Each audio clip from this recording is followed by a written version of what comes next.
안녕하세요. 사연에 빠지다의 DJ 민영입니다. 오늘도 두 가지 사연 준비되어 있는데요. 끝까지 함께 해주시고요. 구독과 좋아요 버튼도 꾹 눌러주세요. 그럼 오늘의 사연 함께 시작해 볼게요. 안녕하세요. 전 대전에 살면서 베이커리 가게를 하는 41살 여자입니다. 좋아하는 유튜브를 통해서 여러분과 만나 뵙게 되어 정말 반가워요. 제가 살아온 이야기를 하는 데서 우리 남동생을 빠뜨리면 안 될 것 같아 먼저 소개를 드리려고 합니다. 제 동생은 늘 웅크리고 잡니다. 눈부라치는 겨울 굴 속에서 아기곰이 잔다면 꼭 그런 모습일까요? 특이하게 자는 모습이 귀여운 한편 갑자기 안타까움이 일어납니다. 쟤는 왜 저리 불쌍한 모습으로 자는 거야. 마음의 생채기만 남기는 이 세상과 단절하기라도 한 듯 등을 잔뜩 구부린 모습으로 자는 동생. 그러면 전 침대 위로 올라가 동생의 팔다리를 쭉쭉 밀어서 반듯하게 눕혀줍니다. 잘 때만이라도 정상인처럼 보였으면 하는 마음이었을까요? 하지만 동생은 눈을 찡긋거리더니 다시 원래의 웅크린 모양새로 돌아가곤 합니다.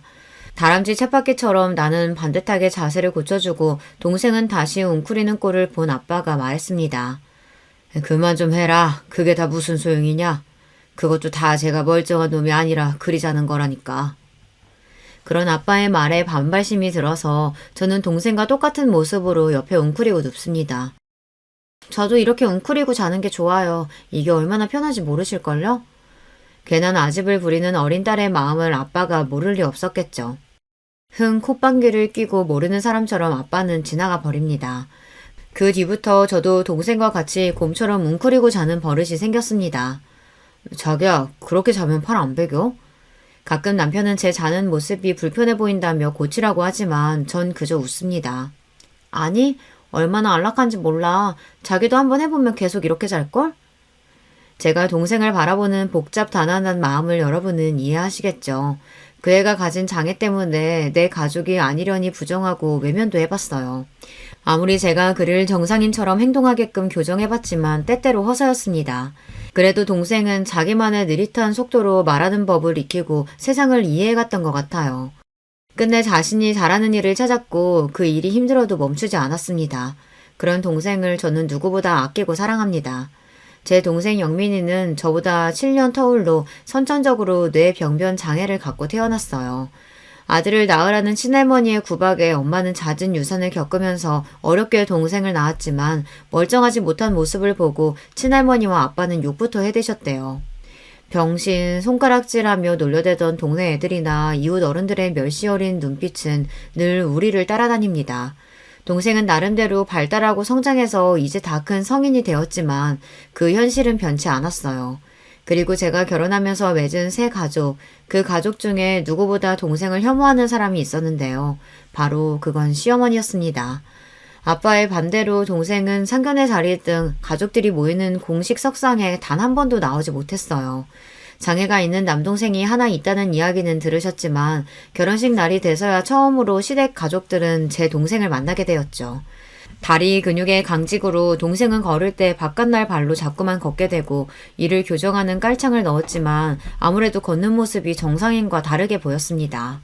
미리 마음의 준비를 하고 있었지만 동생이 걸어오는 것을 보는 시댁 가족의 당황스러운 기색이 제게 느껴졌어요. 그래도 그 기색을 애써 감추시고 동생에게 악수를 청하시는 시아버지의 모습에 가슴을 쓸어내리며 안도했죠. 하지만 시모는 목에 뭐 잘못 걸린 사람처럼 불편한 기색을 감추지 못했습니다. 그러고는 제 동생을 못 본 척 서둘러 지나치더군요. 인사 한번 건네지 않은 어머님의 모습에 속으로 좀 상처받았어요. 지금 생각해보면 그런 행동 하나하나가 시모의 인격과 민낯을 보여주는 행동인지 그때 알아챘어야 했는데 말이죠. 그런데 그 무시가 끝이 아니었습니다. 신혼여행에 돌아와 시댁에 와 있는데 대뜸 저에게 이렇게 말씀하셨어요. 네 동생은 그 꼽추 같은 거냐? 왜 그렇게 삐딱하게 걷고 이상하게 움직이는데? 무슨 병에 걸린 거야? 그런 건 전혀 아니고요. 신체 건강한 아이예요. 뇌기능 일부에 문제가 있어서 운동 능력이 정상인과 좀 다른 것 뿐이에요. 그럼 그 장애 유전자가 너희 집안에 흐르고 있는 거 아니냐? 나중에 내 손자에게 그게 옮겨갈까 무섭다. 그러니까 너 혹여 임신하게 되면 모든 검사 다 해라. 태아가 조금이라도 문제 있다면 낳지 말고 바로 지우고. 알겠냐? 시어머니라는 사람이 참 너무 무례하죠. 이후에도 시부는 틈만 나면 제 동생을 들먹이며 나를 약자로 만들었습니다. 하지만 여느 장애아 가정이 그렇듯 저도 심장에 어느 정도 근육이 배긴 사람이죠. 성치 않은 동생을 보호하고 다닐 때 우리에게 쏟아져 꽂히는 타인의 시선을 이겨내는 법, 피해 하나 주지 않았는데 그저 벌레 보듯 하며 쫓아내던 식당 주인들, 동생의 보호자로 살아온 세월 밥은 어디 꽁으로 먹었겠습니까? 그렇다고 해서 아픈 게 죄는 아니잖아요. 이리 항변해본들 우리 편 들어줄 정상이 있는 세상에 몇 없다는 걸 아니까 그저 체념하고 혼자 삭히는 수밖에 없었습니다. 시모가 제게 했던 모욕적인 언행을 남편에게 옮기지 않았어요. 그건 단지 가정의 분란이 끔찍이도 싫어서였어요. 제가 그런 선택을 하게 된 것은 사실 친정아빠의 영향이 컸습니다. 우리 집안이 이럴 리가 없는데 이게 다 네 엄마 탓이야. 저런 거 내 눈앞에서 치워. 우리 아빠는 그 어떤 타인보다 더 거칠게 자기 아들을 혐오했습니다. 아버지는 명문고와 명문대를 거쳐 공직 생활을 하셨던 분이죠. 남다른 자신감과 오만함으로 똘똘 뭉친 사람이 바로 우리 아빠였죠. 그런 사람에게 자식이 뇌의 일부 장애를 안고 태어났다는 사실은 아마 더할 수 없는 충격이었겠다고 전 그리 짐작합니다. 가족 동반으로 나서는 어떤 자리에서도 동생 영민이는 없는 자식처럼 집에 떨궈놓고 가셨어요. 반대로 엄마는 불쌍한 내 자식, 아픈 손가락인 영민이를 더 끔찍이 위하고 감싸셨죠. 전 부모님의 극단 사이에서 딱 중간이었습니다. 동생을 놓고 부모님 싸움 벌어지는 것도 싫고 엄마의 온 관심이 영민이만 향해 있는 것도 원망스러웠어요. 그래서 사춘기 시절 영민이가 미웠고 내 동생이 아니었으면 어디 사라져버렸으면 기도를 드린 적도 있었습니다. 하지만 그럼에도 영민이는 저를 제일 따랐고 좋아했어요. 집 밖에 나서면 주변 눈총에 무섭다는 엄마와 달리 전 동생을 여기저기 데리고 다녔습니다. 무식하고 용감한 게 제 성미라 남들 시선이 싫어도 그럴수록 더 내 동생을 세상에 내놓고 싶어졌어요. 그래서 동생은 세상이 어떤지도 알고 그런 만큼 자신의 결정을 받아들이고 강하게 이겨나갔습니다. 스스로 신발을 신고 벗고 누나에게 가끔 당돌하게 조언도 하는 그런 어른으로 성장했죠. 성인이 된 동생은 한 사회복지단체에서 수제 쿠키를 만드는 일을 하는 직원이 되었는걸요. 나이 21살에 받는 월급이 고작 20만 원에 불과했지만요. 최저 시급도 받지 못하는 일이지만 간사님은 정말 성실하고 꼼꼼하게 일 잘한다며 영민이를 칭찬하셨습니다. 한편 아빠 역시 세월의 흐름을 비껴갈 수 없었는지 공직자 생활에서 은퇴하셨어요. 철마다 드시는 보약에 엄마에게 온갖 보신 음식을 해내라며 건강을 끔찍이 챙기던 아빠가 암을 얻었다는 소리를 들었을 때 전 믿을 수 없었습니다. 진짜야, 너희 아빠가 대장암이라더라. 세상 참 웃기지? 다른 사람도 아니고 너희 아빠 같은 사람이 암에 걸리다니. 자존심에 끝까지 자신의 병을 자식에게 드러내는 양반은 아니셨고 엄마가 아빠가 암에 걸렸다는 사실을 알려주었습니다. 3번에 걸친 항암 치료와 짧지 않은 투병 생활 동안 아빠는 자신이 죽지 않을 거라는 확신을 가진 사람처럼 꼿꼿이 지내셨어요. 3년의 투병 생활 끝에 아버지를 보내면서 슬픔이나 그리움보다는 허탈함과 해방감이 몰려왔습니다. 도리어 아버지 간병하면서 엄마의 건강이 나빠지는 것이 염려되었던 전 차라리 다행이다 싶었습니다. 아버지, 1,000만 원이 누구 집 애 이름이에요? 엄마 그만 고생시키고 이제 받아들이세요. 아빠를 닮았는지 저 역시 지독히도 상처주는 말을 하는 딸이었습니다. 한 번 주사에 1,000만 원이나 드는 신약을 놔달라는 아빠 얘기를 단칼에 거절했거든요. 제 말에 동공이 확장되며 놀라 아무 말도 못하고 고개를 떨구던 아빠의 모습이 기억납니다. 그러고 한 달 뒤 아버지는 눈을 감으셨어요. 어쩌면 부여잡고 계셨던 마지막 생의 끈을 저 때문에 놓으셨을지도 몰라요. 지금도 추모원에 안치된 아버지의 유골함 앞에서 전 사죄의 말씀부터 나옵니다. 아버지와 딸로 만나서 이번 생 서로에게 참 힘들었죠. 다음 생에는 그저 어깨동무하고 지내는 친구처럼 만나요. 마지막 가시는 길에 많이 미안했어요. 아버지. 아빠가 떠나고 친정집에는 엄마와 남동생 둘만 남았습니다. 늘 불편했던 아버지의 빈자리는 생각보다 더 크게 다가왔어요. 긴 간병 생활 끝에 엄마의 몸과 마음이 많이 쇠약해졌고 동생의 출퇴근도 도울 수 없어서 그런 친정이 전 늘 걱정이었습니다.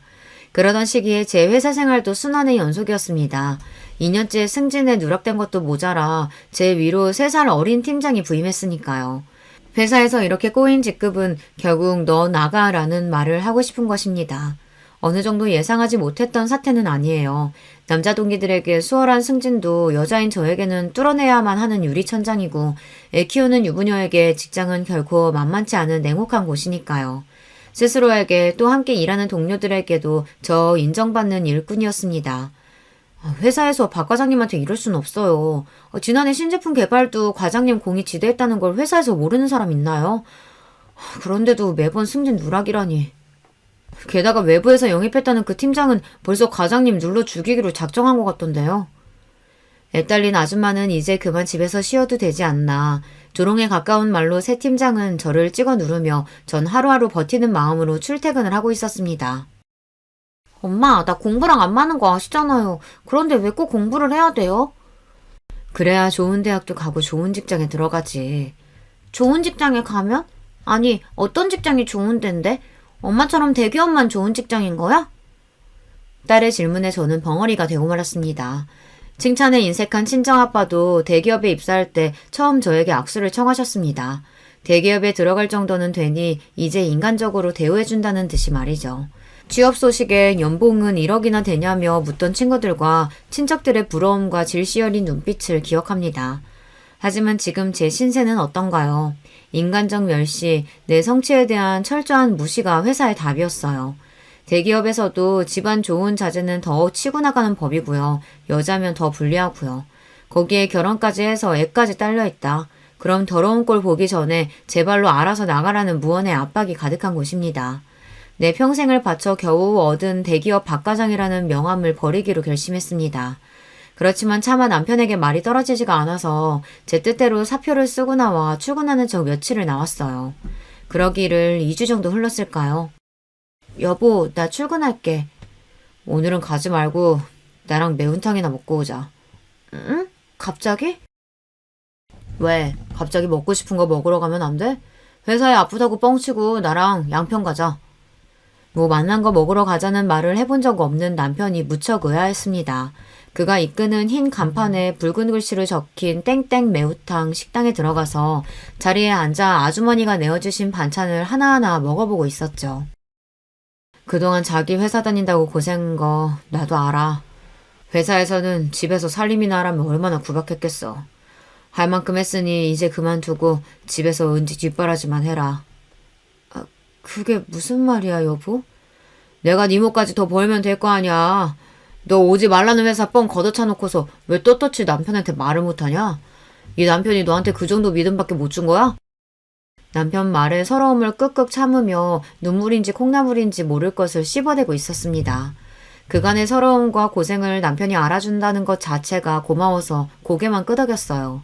그렇게 14년을 다니던 회사를 그만두고 아침에 일어나 남편과 은지 아침만 챙겨주고 나면 찾아오는 시간의 여유로움을 처음 느껴보았습니다. 그래, 나 참 열심히 달려왔잖아. 이제 앞으로 내가 하고 싶은 일을 찾아보는 거야. 빈 시간에 이런저런 회사 이력서도 넣어보고 창업 설명회도 다니면서 어떤 일을 할까 기웃기웃거리며 내 동생 생각이 났습니다. 나는 여자라는 사실만으로 차별받아 이렇게 서러운데 장애 있는 내 동생은 세상 온 곳에서 배척당했으니 그 한이 얼마나 깊을까. 그리고 동생을 최저시급도 받지 못하는 지금의 직장에서 구해주고 싶었습니다. 여보, 내가 동생과 함께 할 수 있는 일을 해보면 어떨까? 처남이랑? 물론 그럴 수만 있다면 처남에게도 당신에게도 좋은 일이지. 근데 그런 일이 있겠나? 동생이 다니던 회사에서 쿠키를 잘 굽는다는 칭찬이 자자했습니다. 또 은지가 어릴 때 휴일날 함께 베이킹했던 기억이 저에게는 달콤하게 남아있거든요. 그런 생각을 하다 보니 모든 상황은 저를 이렇게 빵가게 사장으로 이끌었어요. 여러분 주변을 둘러보세요. 파리바게트 같은 대기업부터 개인 가게까지 베이커리 상점이 얼마나 많은가요? 레드오션 중에 레드오션이지만 전 용감하게 그 속으로 뛰어들어 보았습니다. 느리지만 정성스럽게 굽는 빵이라는 간판을 걸고 우리 남매의 가게를 열었어요. 당연히 처음에는 적자의 연속이었죠. 정말 어떤 날은 가게에 딱 한 분 손님만 오셔서 제가 남은 빵 여러 개를 덤으로 더 드렸던 기억도 있네요. 그 좋은 회사 걷어차고 한다는 게 고작 빵 쪼가리 파는 데라니. 기가 찬다 참. 그것도 네 장에 걸린 동생 데리고 가게가 아주 잘도 돌아가겠다. 어? 그러게 왜 그 좋은 데를 네 발로 차고 나오냐 나오길. 오늘 나온 빵 어머님이 다 사주실 것 아니면 동생, 아니 우리 직원에 대해 그렇게 말씀하지 마세요. 환영의 인사로 충분해야 할 개업식 날 찾아온 시몬은 이렇게 말로 초를 치기 시작했습니다. 시몬은 떠나는 순간까지 저에게 괜히 가게나 해서 집안 재산 들여먹는 거 아니냐, 동생은 내보내라는 등 잔소리 넘는 간섭으로 아주 기운을 빼놓으셨죠. 시모가 가시고 속상한 마음에 맥주 한 캔을 들이키는 저에게 남편은 미안하다는 듯한 한마디를 건네더군요. 오늘 엄마 말씀 많이 서운했지? 그런데 너무 미워하지 마라. 다 자식 걱정에 그러시는 거 아니겠어? 그러면서 남편은 통장과 도장을 제 앞에 내놓았어요. 안 그래도 가게 차리면서 은행에 진 빚은 있지 빵은 잘 안 팔리지. 돈 걱정이 많았던 제 마음을 남편이 알아준 겁니다. 그 돈은 바로 자기 용돈을 모아놓은 적금 통장이었어요. 통장에는 92개월간 모아온 1,470만 원이라는 숫자가 적혀 있었어요. 자기 한 달 용돈이 얼마나 된다고 그걸 떼서 이렇게나 많이 모았어? 놀란 마음을 감추고 이렇게 퉁명스레 얘기했지만 사실 속으로 떨렸습니다. 왠지 대학교 때 등록금 하려고 모아놨는데 저것이나 하는 거 보니 대학이나 갈까 모르겠다. 처남은 나한테 아들과 마찬가지라고. 그러니 처남 등록금이라고 생각하고 내가 도울 거 있으면 또 말해. 이러니 내가 시몬은 싫어도 남편만 보며 어찌어찌 결혼 생활을 이어갔던 것 같아요. 많은 우려 속에 연 베이커리 가게는 저와 우리 친정 가족의 희망 그 자체였습니다. 동생은 빵을 구울 때 세상에서 가장 행복해 보였어요. 물론 보통의 사람보다야 많은 시간을 들여야 하죠. 하지만 정성스럽게 굽는 만큼 빵의 결은 더욱 보드랍고 쿠키의 버터 냄새는 더욱 고소합니다. 이 향과 맛은 오시는 단골 손님들이 더 기가 막히게 알아채세요. 사장님, 오늘 쿠키는 사장님이 구우셨죠? 우리 배우님이 구운 것과는 향 자체가 다르다고요. 맞죠? 맞죠? 어머, 귀신이네. 우리 배우군은 어제 손을 좀 다쳐서 오늘은 부득이 제가 구웠으니 양해해 주세요. 어머머, 우리 배우님 많이 다치셨나요? 도리어 손님 중에 이렇게 동생이 만든 빵을 선호하고 또 가게에서 안 보이면 걱정하는 분들이 늘어났답니다. 제 동생이 제일 좋아하는 동물은 곰, 그래서 가게에서 닉네임이 베어라는 명찰을 달고 있어요.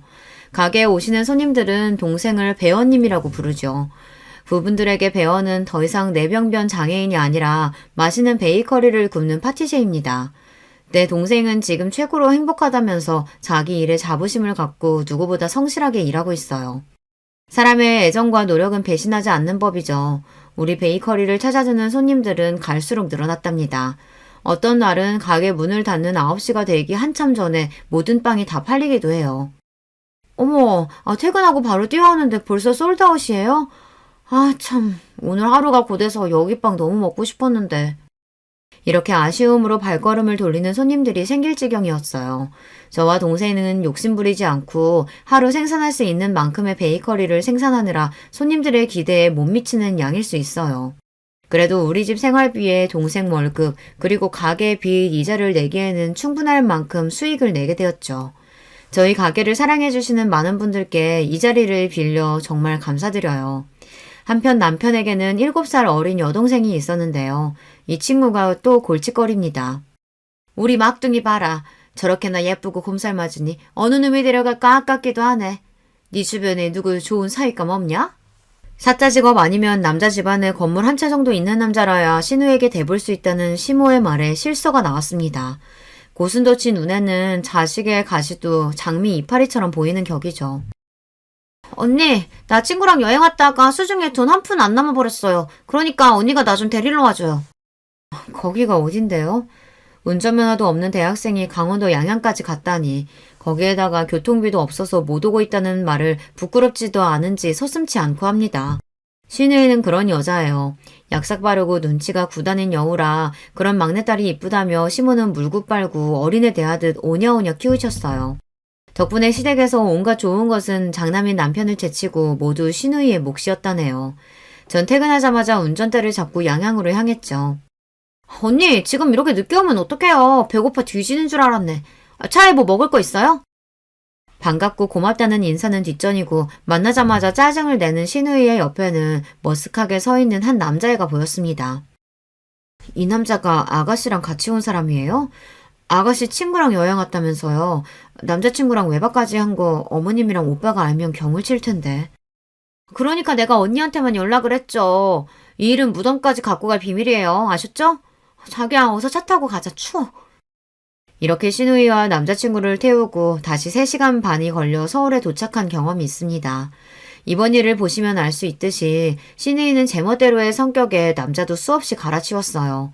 고등학교 때 사귀다가 같이 가출해서 일주일 함께 살다 온 30살짜리 남자부터 시작해서 성인이 된 이후에는 남자친구가 매번 변하는 통에 몇 명인지 셀 수도 없었죠.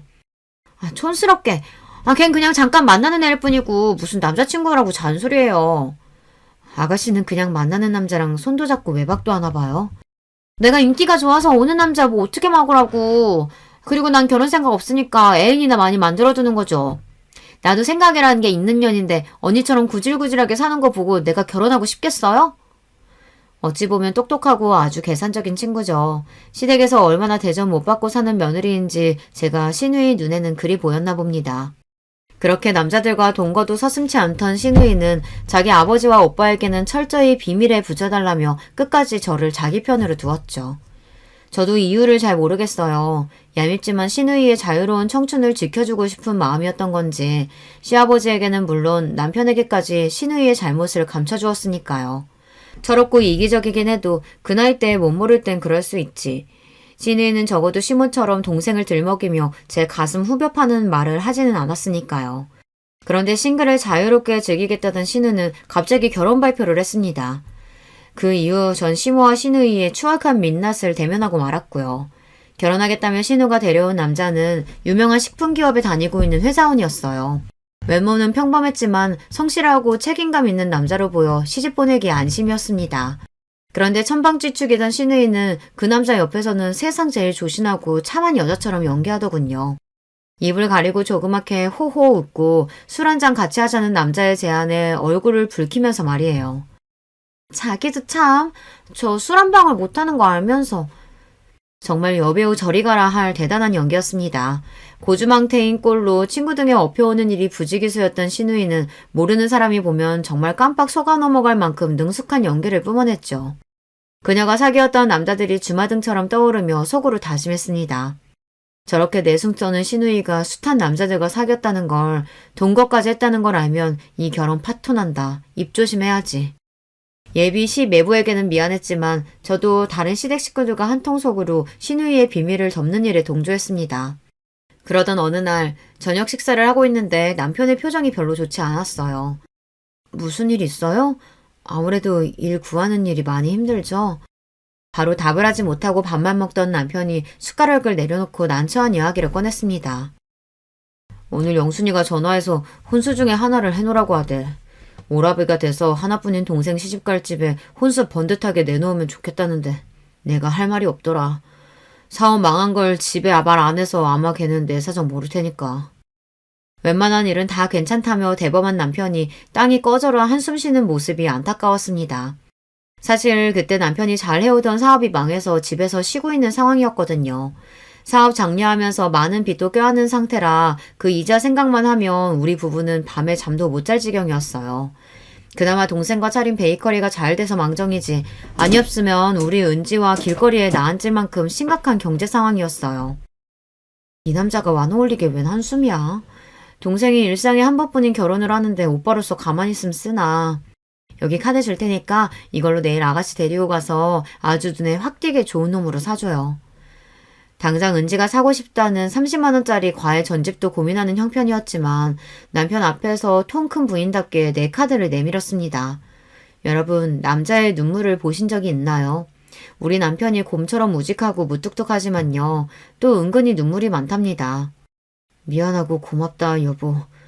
하며 고개를 수그리고 카드를 받아가던 남편은 제가 모르는 줄 알았겠지만 전 보았어요. 눈가에 슬며시 맺힌 남편의 눈물을요. 남편의 사업 실패 이후 살림은 빠듯했지만 열심히 살다 보면 빚도 다 갚지 않겠어요. 그저 베이커리나 열심히 운영하면서 하루하루 바쁘게 살아갔죠. 시간이 어찌나 빨리 흐르는지 어느덧 신우의 결혼식 당일이 되었어요. 아침에 식구들대로 결혼식에 갈 채비를 하다가 전 축의금 봉투를 만지작거리며 얼마를 넣을지 고민을 하고 있었습니다. 남편이 그런 저를 툭 치며 왜 그러냐고 묻더군요. 아니, 오늘 아가씨 결혼식 축의금 얼마를 해야 하는 걸까? 뭐 그런 걸 걱정하느라 한참 동안 앉아있어. 300만 원이나 하는 비싼 TV도 사줬는데 뭘 굳이 축의금까지 줘야 해? 그래도 어떻게 빈손으로 가. 그래도 체면치레는 하고자 적다면 적지만 우리 형편에는 큰맘 먹고 50만 원을 축의금 봉투에 넣어냈습니다. 자기가 하고 싶다던 대로 꽃이 화려하게 장식된 웨딩홀에 들어서던 신우이는 무척 행복한 표정을 짓는 신부의 모습을 보이며 결혼식을 마쳤습니다. 결혼식 마치고 급히 가게로 가려는 저를 느닷없이 시모가 붙잡으셨어요. 시골에서 올라오신 시댁 친척분들께 필요한 음식 대접을 더 해야 한다며 시모는 괜찮은 식당을 잡아보라고 말씀하셨습니다. 어머님, 저 동생하고 친구한테 잠깐 가게 맡겨놓고 온 상태라 이제 가봐야 돼요.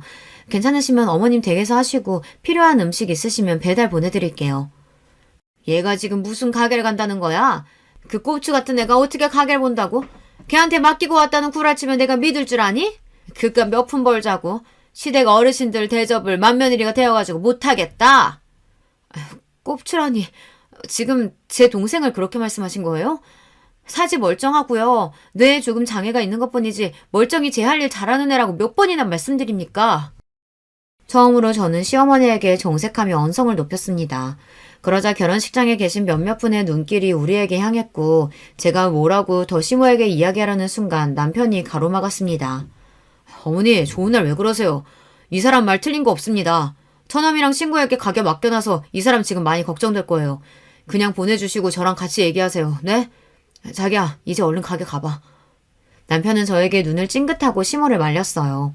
뭐라 더 저한테 화내려다가 손님들 눈치에 겨우 참는 시모를 뒤로하고 전 급히 결혼식장을 빠져나왔습니다. 뛰다시피 가게에 가보니 역시나 동생은 손님 응대에 어쩔 줄 모르는 상황에 놓여 있었습니다.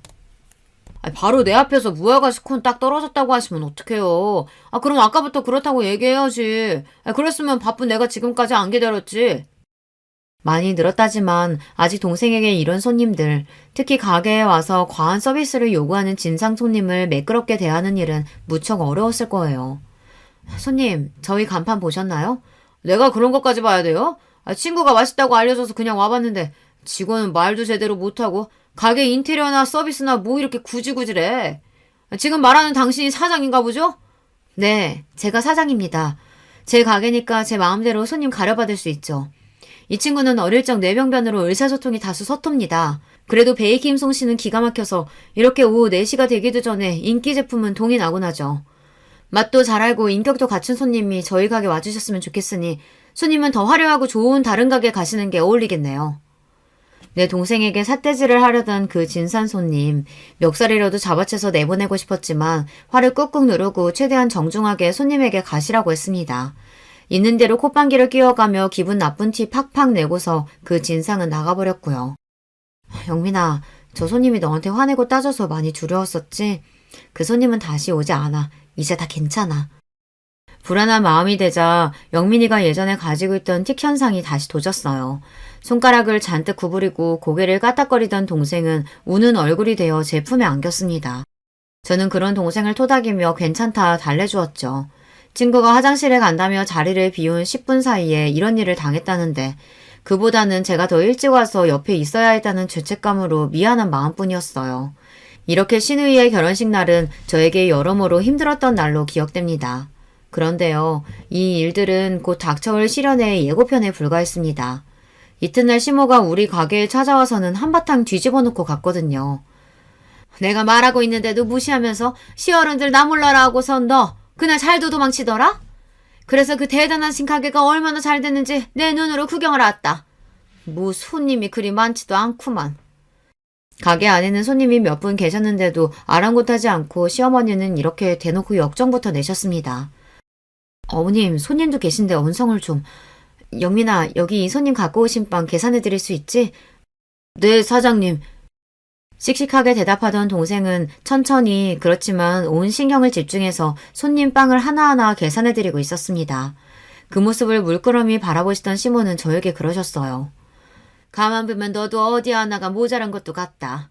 네 동생이 빵이야 굽는다 쳐도 구태여 손님들한테 보이는 게 창피하지도 않니? 내가 손님이면 빵 사러 왔다가 어이쿠야 하고 놀라서 나가버리겠다. 지금 하신 말씀 취소하세요. 영업장에 와서까지 제 동생 모욕하시면 저 가만히 안 있습니다. 그때 제 눈앞에 번쩍하고 성광이 보였습니다. 화가 난 시모가 제 뺨을 한 대 올려버린 것이었죠. 이 건방진 년이 지난번 일도 그렇고 오늘 또 뭐라고 짓거리는 게야? 말이 나와서 말인데 결혼식 축의금도 고정 50만 원 했더라? 하나뿐인 시누이다 이년아. 네가 그러고도 가족이야? 네 동생만 그렇게 챙기고 살 거면 차라리 내 아들하고 이혼이나 해. 시모의 말에 너무 기가 막혀서 금세 대답이 나오지 못하고 잠시 어버버했어요. 그때 그 광경을 지켜보시던 단골 손님이 저 대신 나서주셨습니다. 어르신, 제가 나설 입장은 아니지만 우리 배우님은 이 가게에 없어서는 안 될 분이에요. 어서 우리 사장님과 배우님에게 사과해 주셔야겠는데요. 아니면 영업 방해와 폭력으로 경찰에 신고하겠어요. 이 여자는 또 뭐야? 당신이 뭔데 내 아들 가게에서 이래라 저래라. 그만! 제발 어머님은 빠지시라고요. 전 더 이상 참지 못하고 시모에게 내지르고 말았습니다. 당신하고 다시 얼굴 볼 일 없게 할 테니 이제 내 가게에서 나가세요. 여긴 나와 내 동생의 가게고 당신 아들은 지금 백수로 놀고 먹고 있으니까 어머님은 아무 권리가 없으니 당장 나가시라고요. 시모는 자기 아들이 백수라는 부분에 놀랐는지 제가 막무가내로 쫓아내서 당황한 건지 모르겠지만 획하니 가게를 나가버렸습니다. 저분 시어머니 맞죠? 참 사장님 마음고생이 심했겠네요.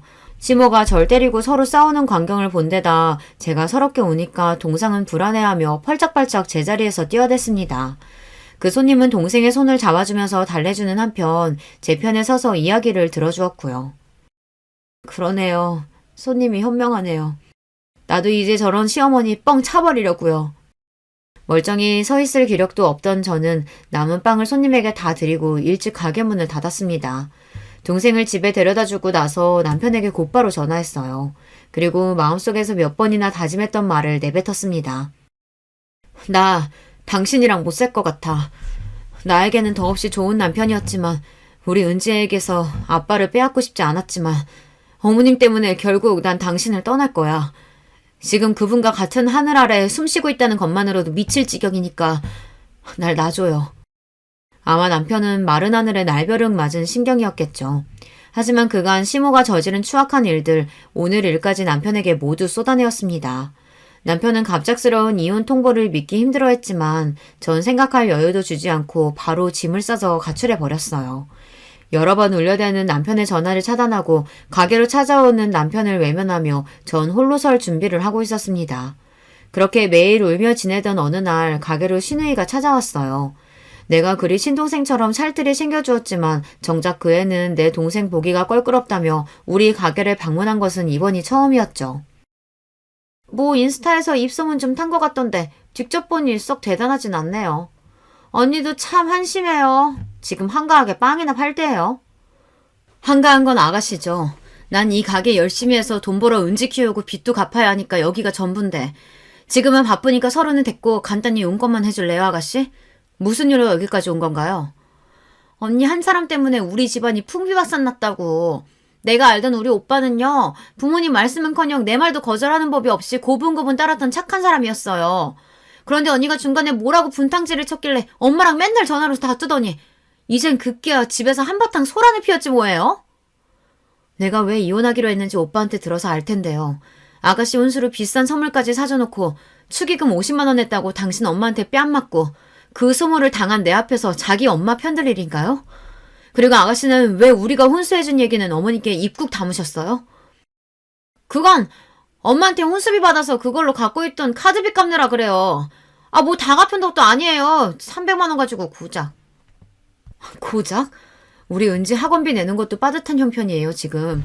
당신 오빠 백수 된 지 오래라 나 혼자 아등바등 벌어 살면서도 불평 한 번 하지 않았고 혼수로 300만 원 쓴 게 우리한테 얼마나 큰일이었는지 알기나 해요? 세연이가 뭐나 된다고 이런데. 오빠 잠깐 힘들 때 생활비 좀 버는 거? 아, 지금 그거 가지고 유세하는 거였어요?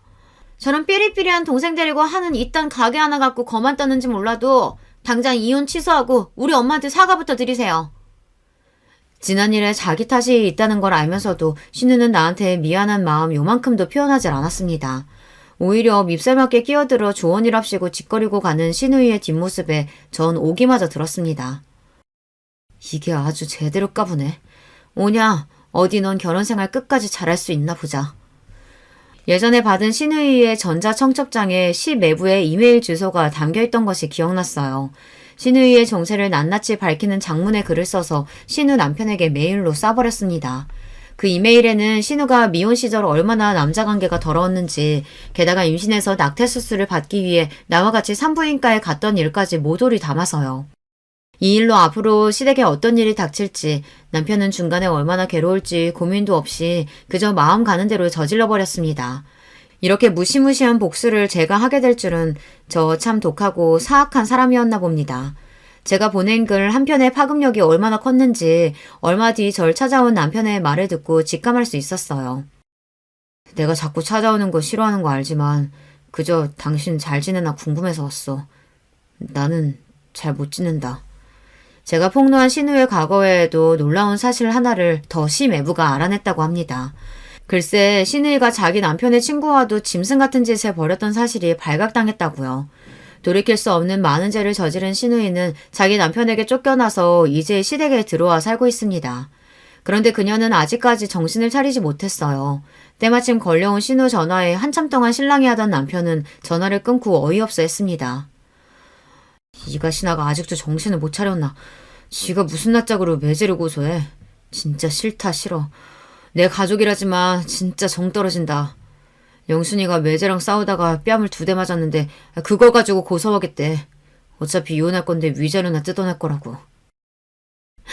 철면피도 유분수지. 판사 앞에 가서 그래 봐라 해. 자기가 남편 친구랑 붙어먹고 낙태수술한 과거까지 숨기고 결혼한 것과 고작 뺨 2대 맞은 것 중 뭐가 더 잘못인지. 나도 같은 생각이다.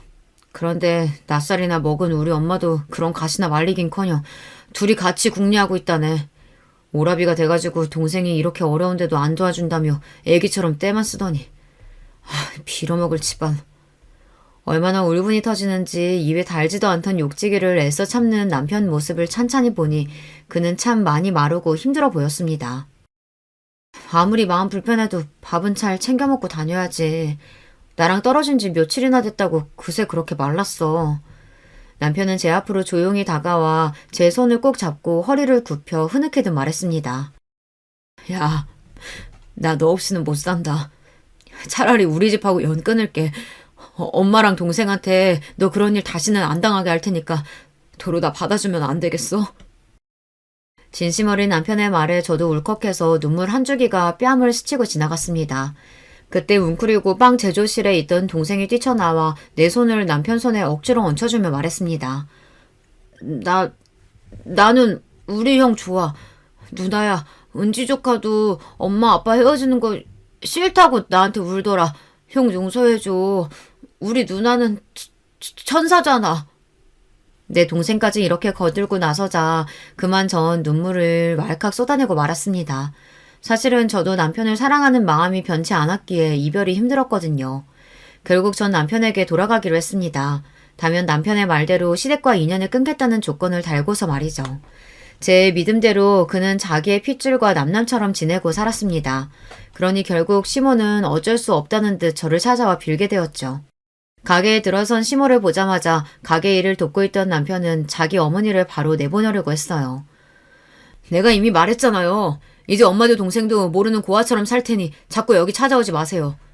낯선 아들의 모습에 서러웠던지 시몬은 통 안에 눈물을 흘리며 제게 인간적인 모습을 보이고 말았습니다. 네가 처음 시집 왔을 때부터 미웠던 건 아니었다. 그런데 내 평생을 바쳐 키워낸 아들이 갈수록 너만 싸고 도니까 꼭지가 돌기 시작했어. 늙은 시애비의 꼴사나운 질투라고 생각해도 좋다. 나에겐 하늘이 무너진 것처럼 충격이었으니까. 그리고 이어진 시모의 한마디에 이젠 제가 꼭지가 돌 것 같았습니다. 게다가 또 충격은 내 아들이 불구 같은 네 동생을 우리 가족보다 더 챙기고 정을 쏟는 모습이었어. 말 함부로 하지 마세요. 제 동생 보고 꼽추라하더니 어떻게 이젠 불구라고까지 하세요? 그건 내가 못 배워서 저 동생한테 뭐라고 해야 할지 잘 몰라서 그래. 어쨌든 장애인 네 동생을 꽁꽁 숨기고 나에게서 감췄어야 했다. 네 동생을 보면 옛날 우리 집 살던 고모가 떠올라서 미치겠어. 넌 저런 동생이 뭐 떳떳하다고 시부모나 모르는 사람들 앞에서 데리고 다니는 거냐? 내 가족인데 그럼 내가 몰라라 하고 내쳐야 해요? 내 동생은요, 저보다 빵 잘 굽고 저보다 더 행복하게 사는 방법을 아는 애예요. 겉보기에 멀쩡하면서 가족들한테 상처 주고 실수하는 저나 어머님 그 누구에게도 뒤지지 않을 그럴 사람이라고요. 제 말을 듣던 시모는 잠시 말을 멈추고 뭔가 떠오르듯 말하기 힘들어하다 담담히 고백하듯 옛 이야기를 들려주었습니다. 나보다 10살쯤 많은 고모가 있었어. 어릴 적 냇가에서 놀다가 휩쓸려 척추를 다쳐서 새우처럼 등이 굽었던 우리 고모는 꼽치였지. 병신이 된 고모는 늘 어두운 방에서 꼭꼭 숨어 살아야 했어. 그래도 조카라고 나한테 고무줄이나 사방치기도 가르쳐주며 나랑 놀아주었지. 우리 고모가 등만 굽었지 얼굴도 하얗고 말은 얼마나 재밌게 하는지 참 좋아했는데. 그런 고모가 있으셨는데 왜 그리 제 동생을 눈엣 가시처럼 여기셨어요? 내가 학교 갈 무렵이 되자 동네 애들이 놀렸다. 꼽추가 집에 산다고, 나한테 꼽추 냄새까지 난다고. 그때부터 난 고모를 멀리하기 시작했지. 우리 고모는 갑자기 돌아선 내가 얼마나 미웠을까. 그래도 난 어쩔 수 없었어. 자존심 센 나한테 사람들의 가시 같은 한마디, 눈초리 한 번은 견디기 힘들었으니까. 고모님은 그래도 조카였던 어머님을 원망하기보다 기다렸을 거예요. 걱정하고. 나도 알아. 고모는 방에서 혼자 결핵을 앓다가 외롭게 죽어버렸지. 그걸 본 마흔 사람들은 또 수군거렸어. 저건 집에서 굶겨 죽인 거라고. 겨울날 방에 불도 안 떼주고 말간 죽이나 주니까 병에 걸렸지. 결국 가족에게 죽임당한 거나 마찬가지라고. 입 하나가 아까웠던 그 시절을 네가 아니? 나도 가슴 찢어지게 아파하고 고모 보냈지만 어차피 제대로 살지 못할 사람이라면 차라리 일찍 저승가는 게 낫겠다 여겼어. 그리고 나는 절대로 남들 손가락질 받을 사람이 안 되겠다 다짐했지. 날 좋아하는 사람 하나 없어도 속으로 난 대단한 사람이다. 그리 외워가며 살아왔어. 그런데 너희 남매는 어떻게 왜 그리 당당할 수 있는 거냐? 네 동생은 누구보다 챙기면서 우리 영순이 축의금은 꼴랑 50만 원 하는 걸 보고 내가 그만 눈이 뒤집히고 말았던 거야. 시모는 거만한 가면을 내려놓고 솔직하게 부끄러운 과거까지 모두 얘기하셨습니다. 그 말씀을 들으니 왜 그리 제 동생과 저에게 모질게 대하셨는지 조금 이해가 가기도 했어요. 하지만 사람이 곁에 있을 때 잘해야 한다고 그 말씀 한 번으로 시모와 벌어진 사이를 단숨에 붙이기란 어려웠습니다. 그리고 남편 역시 저와 같은 생각이었고요. 어머니, 그만 일어나시고 눈물 닦으세요. 그 마음 충분히 이해하는데 아직 시간이 필요합니다. 제 결심은 달라질 것이 없으니까요. 그래도 기어이 저 병신 같은 것들을 네가 데리고 가겠다. 널 낳아 길러준 네 어미를 버리고. 한참 눈물 짓던 시모는 이제 분노를 터뜨리며 악에 악을 쓰기 시작했어요. 저는요. 우리 남편이 우리 은지가 설령 어머님이 장애자였어도 다 품었을 거예요. 사랑하는 가족이니까 부족한 부분은 제가 채워주면서 끝까지 책임지고 살았을 겁니다. 시모는 제 이야기에 놀란 눈이 되어 털썩 주저앉아 한참 통곡하셨습니다. 나 이만 가마. 세아가 미안했다. 언젠가가 되면 보자꾸나. 시모는 온몸에 기운이 다 빠진 사람처럼 축 늘어진 모습으로 떠나셨고 그리 끈질기게 연락하고 괴롭히던 일도 멈추셨습니다. 아마 그날 우리의 대화로 느끼셨을지도 몰라요. 서로에게 적당한 거리를 갖고 각자의 상처가 아문 그 어느 나중에 보는 것이 현명하다는 것을 말이죠. 이렇게 혼란스러운 일들이 지나자 우리 세 식구는 평화롭게 지내게 되었습니다. 남편은 백수 생활을 접고 어느 기업체에 취직해서 잘 다니고 있고 전 여전히 동생과 함께 베이커리 가게를 하며 삽니다. 제 삶에서 전과 달라진 점이 있다면 만사에 더 감사하게 되었다는 것. 명절마다 시댁 챙기느라 못 갔던 우리 친정에 가서 재미나게 지내다 온다는 것. 남편과 더 돈독하게 부부의 정이 쌓여간다는 것. 그 정도일까요? 미래의 일은 알 수 없기에 언젠가 시모와 시누이를 만나게 되겠지만요. 만약 이전과 같은 모습이라면 얼마든지 손을 뻗어 내 삶에서 밀어낼 작정이기에 전처럼 두렵지만은 않습니다. 그리고 이제 제 이야기를 마무리하려고 합니다. 가게에서 틈틈이 이 글을 쓰는데 동생이 무척 많은 관심을 가지고 쳐다보더군요. 누나가 글을 쓸 때 표정 이쁘다. 이번 기회로 시작해서 제가 살아온 일 외에도 조금씩 글을 써보려고 합니다.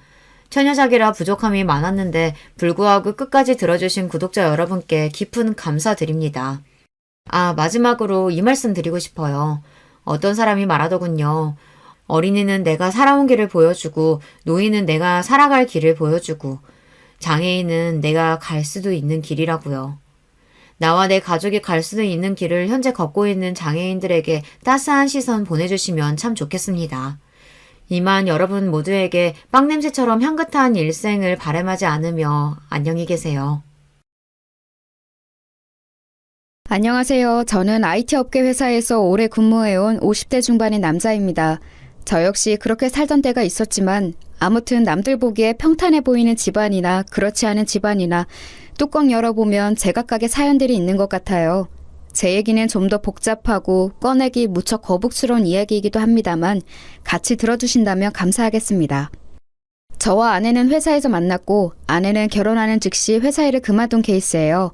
예전부터 현모양처가 꿈이라고 했었고 저도 수입이나 형편이 나쁘지 않았기 때문에 기꺼이 그렇게 하라고 했답니다. 그래서 얼마 안 있다가 신혼 1년이 지나 아기가 들어섰고 저희 집에 아들이라고는 저 하나밖에 없었기 때문에 아주 경사가 났답니다. 어머니는 우리 아들이 태어났을 때 가끔 봐주시기도 했고 자라는 내내 해마다 적지 않은 용돈을 꼬박꼬박 주셨었어요. 아내는 그때마다 감사하다는 인사를 했었고 어머니도 흐뭇해하셨고요. 어머니 정말 감사해요. 우리 정민이 건강히 잘 키울게요. 주신 용돈으로 옷도 잘 해입히고 맛있는 것도 꾸준히 해먹일 거예요. 아내가 이렇게 인사한 이유는 어머니는 정말 섭섭지 않게 용돈을 주셨거든요. 그렇게 해서 시간이 흘러 우리 아들이 초등학교 4학년쯤 되었을 때의 일인데요. 그쯤 되어 어머니가 많이 아프셨어요. 연세도 연세이기도 하고 그쯤 되면 다들 몸이 안 좋아진다고 하지만 특히 관절이 너무 약해지셨더라고요. 한 번은 지하철 계단에서 쓰러지시기도 하고 제가 정말 헐레벌떡 모시러 갔던 기억도 나요. 이런 일이 몇 번 있으니 어머니를 혼자 두고 싶지 않더라고요. 아내도 이 사실을 알고 걱정했고 한 번은 누나들과 의논을 해야겠다는 생각했어요. 근데 아무리 고민해봐도 어머니를 모실 수 있는 입장은 저밖에 안 되겠더라고요. 아내에게 의견을 물었더니 곧장 바로 수긍을 하더라고요. 그래, 당연히 우리가 모셔야지. 어머니가 우리 정민이랑 나를 얼마나 각별히 챙겨주셨어. 우리 엄마한테 물어보니까 원래 그 나이 되면 다 관절이 엉망진창이 된대. 더 물어볼 것도 없이 얼른 정리하고 오시라고 말씀드려. 이 부분에 저는 무척 감사하는 마음이 컸고 적극적으로 반영을 해서 모든 일이 일사천리로 이루어졌어요. 집안에 있는 한쪽 끝방을 어머니에게 내드렸고 그 바로 옆방이 아들방이었고 저희 안방까지 이렇게 집을 새롭게 개편하게 되었답니다. 그리고 며칠 지나고 어머니가 저에게 감상을 얘기하시는데 다행이다 싶으면서도 좀 걸리는 게 있는 거예요. 아이고 경선이같이 착한 며느리가 어딨어. 그렇게 지극정성으로 날 봐준다 글쎄. 화장실 오갈 때도 계속 물어봐. 괜찮으시냐고. 낮에도 뭐 먹고 싶냐고 물어서 계속 갖다 주더라. 그런데 사돈 어른이 평소에 이렇게 자주 오시니? 내가 여기서 니네 신세지며 할 얘기는 아니다만. 그래서 전 조금 놀랍고 무슨 일인가 했어요. 나중에 아내를 통해서 물어보니 이렇게 말하는 거예요. 아, 엄마가 정민이 계속 보고 싶대서 그냥 편하게 오라 했어. 서로 의식하면 불편하니까 그냥 신경 안 쓰고 각각 있다 가면 되잖아. 어머니도 괜찮다고 하시던데? 그리고 우리 엄마는 정민이 어지간히 이뻐하잖아. 학교 등하교도 계속 본인이 시키겠다고 하는데 애 데려와서 집에서 잠깐 쉬시게 해야 하니까. 이때까지만 해도 제가 너무 과민하다고 생각을 했어요. 아내 말 맞다나 우리 장모님이 애 어릴 때부터 봐주시기도 했고 집을 수시로 드나드셨으니까요. 그런데 어머니가 어느 날부터 다시 이렇게 말씀을 하시는 거예요. 있잖아 제철아, 나 간병인을 새로 구해주는 게 낫지 않겠니?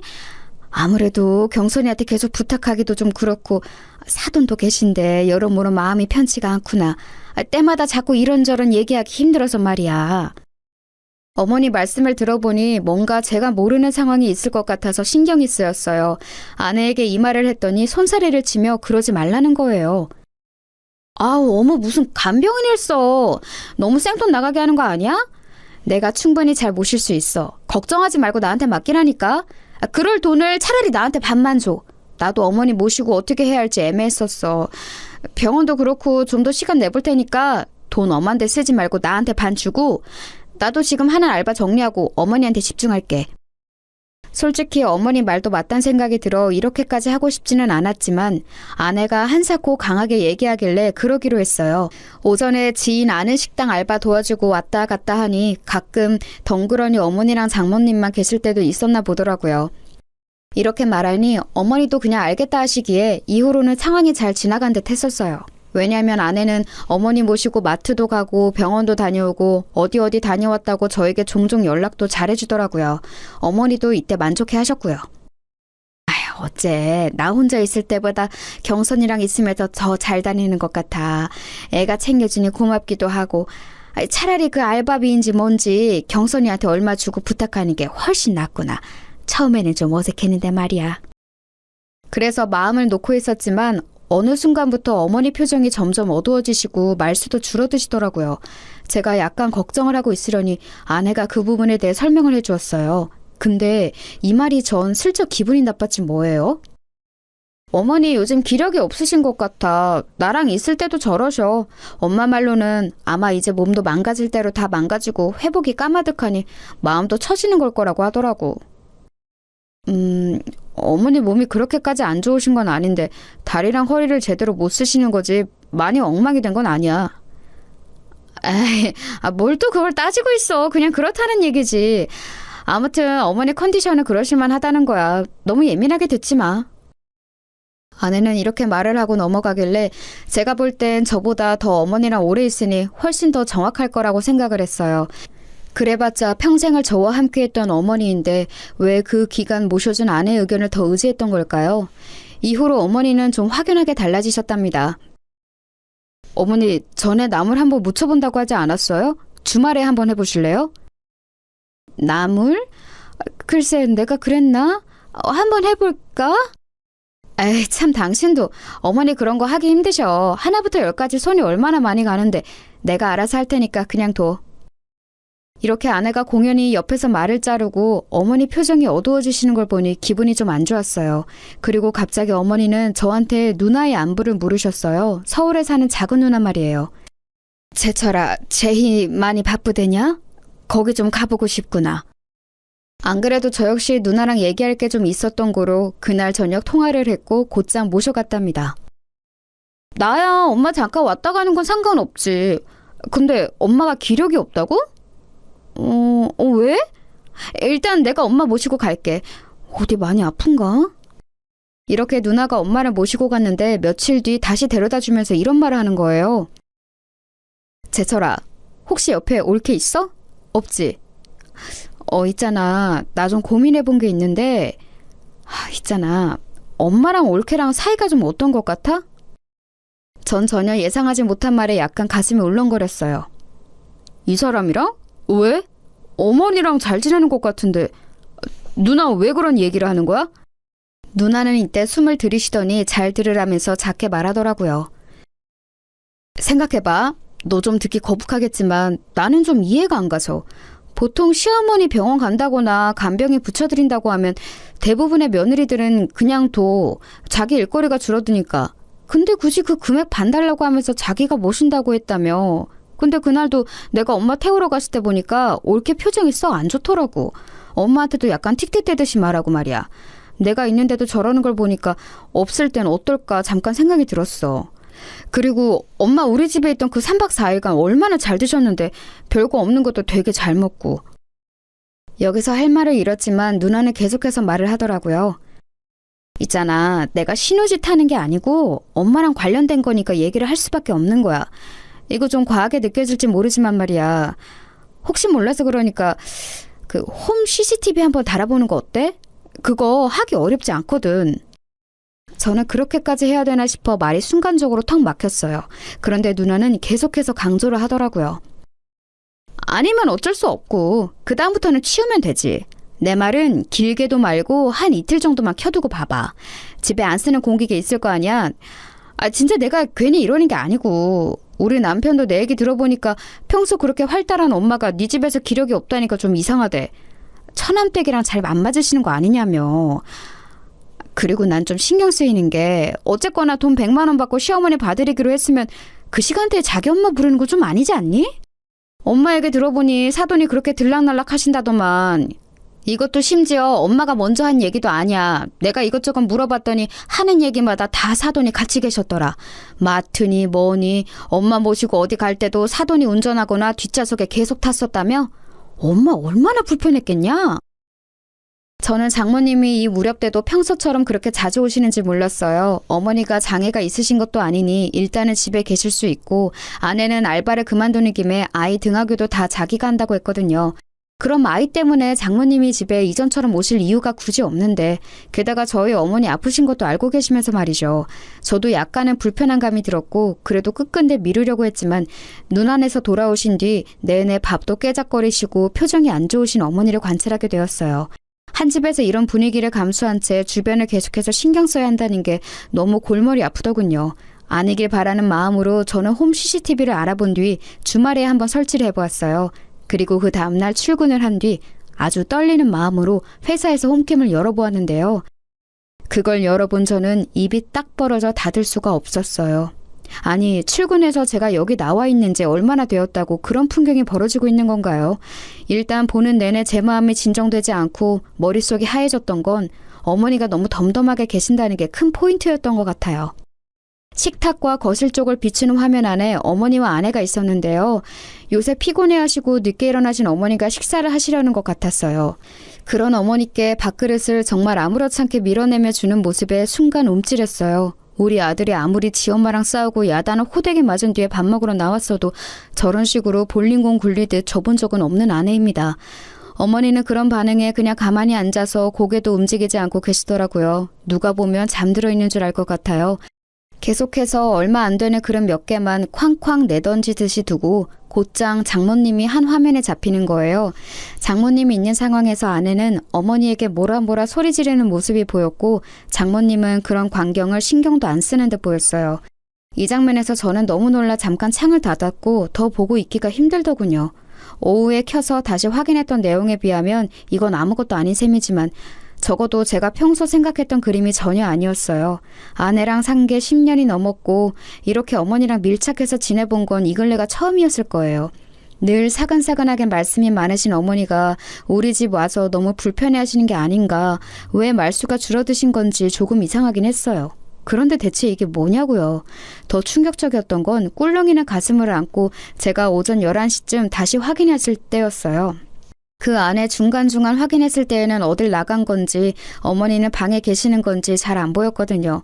이때는 거실에서 장모님과 어머니, 아내 세 사람 다 잡히길래 숨을 죽이고 다시 봤어요. 그런데 소파에 털썩 주저앉은 장모님과 우리 어머니는 화장실 쪽으로 허벅지 쪽을 잡고 힘들게 이동하시는 게 보이더군요.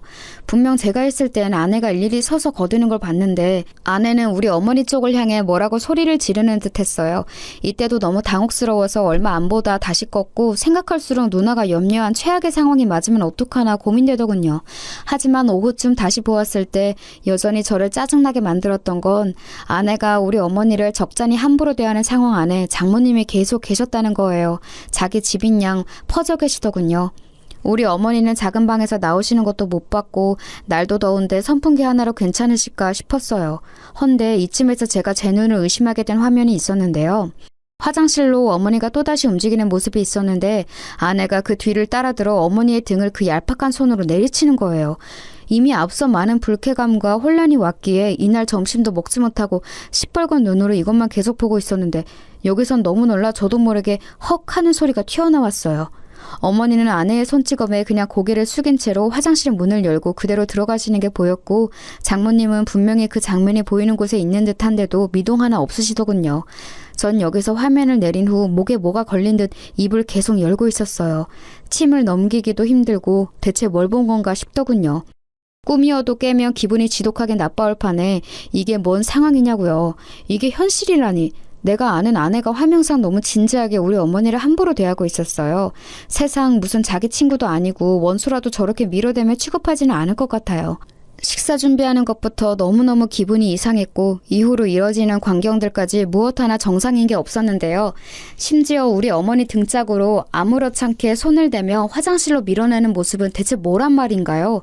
저는 곧장 떨리는 마음을 누르고 누나에게 바로 연락했고 놀란 누나에게 영상을 캡처해서 보내주었어요. 누나, 나 지금 내가 뭘 본 건지 모르겠다. 누나가 봐도 이상하지. 나 지금 좀 토할 것 같아. 어떡하지? 진정이 안 돼. 이 사람이 왜 그런 걸까? 누나, 나 이해 좀 시켜주라. 왜 이러는 거야? 아니야. 이 사람이 나보고 어머니 자기가 챙기겠다고 했는데 왜 그랬을까? 우리 어머니가 그렇게 경선했는데 말이야. 사진 보면 알겠지만 누나, 어머니 그냥 가만히 있단 말이야. 저렇게 손으로 쳐대는데 이게 말이 돼? 나 어떻게 이런 일이 다 있어? 누나는 전화를 일단 끊어보라더니 대강 확인이 되었는지 다시 전화가 걸려왔어요. 제철아, 안 되겠다. 좀 기다려줄래? 나도 같이 가봐야겠다. 나 금방 니네 집 가니까 너도 일단 집 쪽으로 가고 있어. 앞에서 만나자. 이리하여 누나와 저는 동시에 집으로 향했고 현관문을 열고 들어가 보고 제가 기함했던 건요. 아직도 장모님이 계셨다는 거죠. 박서방 지금 왔는가? 아이고 너무 오래 있었네. 이제 일어나야겠다. 그렇게 말씀하시는 장모님은 뭘 그렇게 까드시고 계셨는지 소파 앞 테이블엔 과자가 한 봉지였고 볼이 미어질 정도로 빵빵해지셨더군요. 아내도 덩달아 일어났고 아들은 욕실에서 씻고 있는 듯 했어요. 저는 장모님 말에 대답도 안 하고 곧장 아내에게 물었어요. 어머니는? 어머니 방에 계시지. 주무시는 것 같은데? 형님도 오셨네요? 형님 무슨 일 있으세요? 이렇게 말하는 아내를 지나 곧장 저와 누나는 어머니 방문을 열었고 어머니는 찜통 같은 방에서 억지로 누워 계시더군요.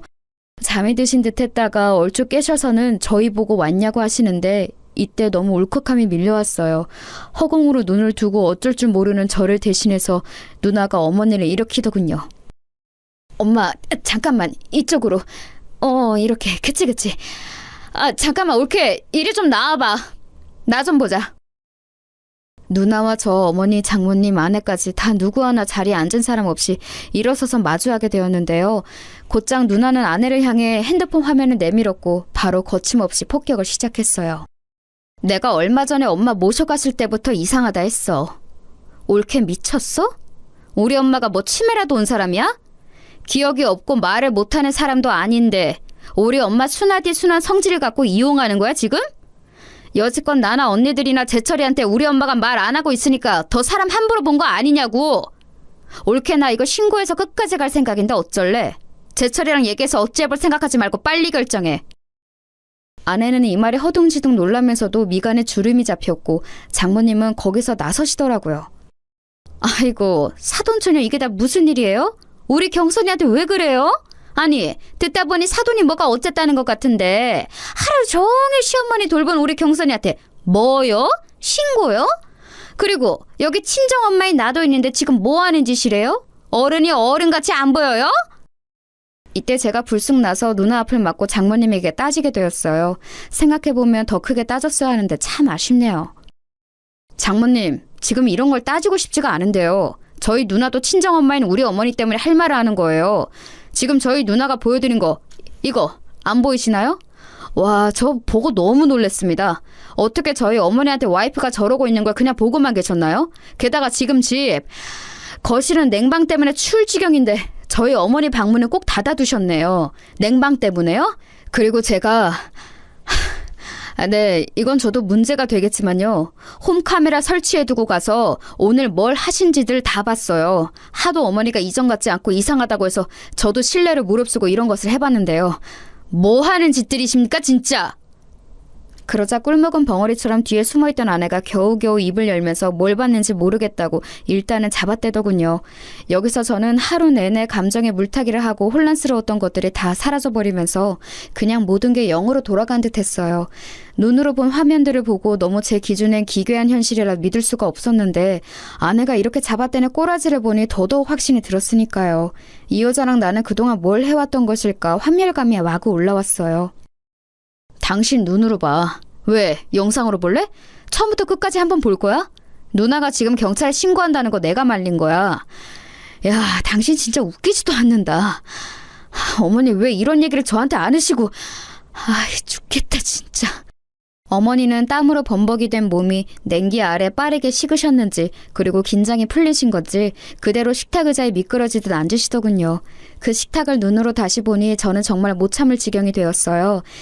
그 테이블 위로 밥그릇과 반찬 그릇을 던지듯 쿵쿵 굴려대던 아내의 모습이 생각났거든요.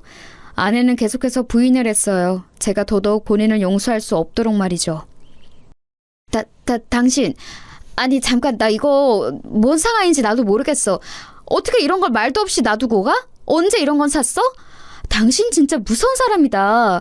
내가 어머니한테 뭘 어쨌는데? 아니 막말로 해서 당신은 내가 얼마나 힘든지 알기나 해? 애 챙기고 어머니까지 챙기고 왔다 갔다 얼마나 힘들 줄 아냐고. 간병인 쓰는데 300은 넘을 거라고 걱정하길래 내가 그거 반툭 떼서 달라고 했지만 나도 중간에 그만하고 싶었어. 솔직히 나도 짜증낸 거 있긴 하지만 이거 다 내 잘못만은 아니야. 형님도 아까 저 뭐요? 신고요? 와 진짜 너무하시네요. 본인이 돌보실 생각은 안 하시고. 누나와 저는 이런 아내의 태도를 보고 더 말할 것도 없다고 생각했고 정말 더럽고 지저분한 꼴을 다 봐가면서 한 1년에 걸친 흙탕물 싸움 끝에 이혼을 하게 되었어요. 중간에 장모님이 얼마나 사냥개처럼 달려들고 절대 우리 딸 이혼은 못 시킨다고 악을 썼고 그럼 집은 내놓고 가라는 둥 말 같지도 않은 개소리를 하시더군요. 아내가 우리 어머니에게 했던 짓거리가 담긴 그 하루의 영상 기록을 보면 그 전에 그것도 어머니가 저희 집에 와 계시는 그 짧은 시간 동안 대체 뭔 일이 있던 건지 상상하기도 마음이 아팠어요. 어머니는 아무리 저랑 누나가 물어봐도 별거 없었다고 하고 자세히 말도 해주시지 않으셨어요.